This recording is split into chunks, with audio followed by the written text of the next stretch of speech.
大丈夫? Bakit di kinakatara mami ni Yuka. Ginising ako ng mga bata para humingi ng pamalingki dahil gagawa daw sila ng kare. Kare.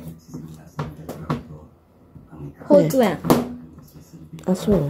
保育園の時からカレー作ってるから。あ、そうなの。じゃあなんで前作らないの? めんどくさかったから。 First time ko kasi siya nakita magluto ng kare. Nagulat nga ako, marunong pala siya. 気をつけてね。気をつけてね。え。あとはこうやって切りな。すごいじゃん。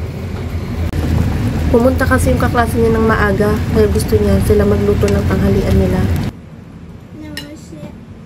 Oishi ne. Proud naman ako dahil ang galing na nila magluto at ang sarap pa. Yung iba naman niyang kaklase nasa loob ng kwarto niya kasi late na dumating at nakakain na sa kanila.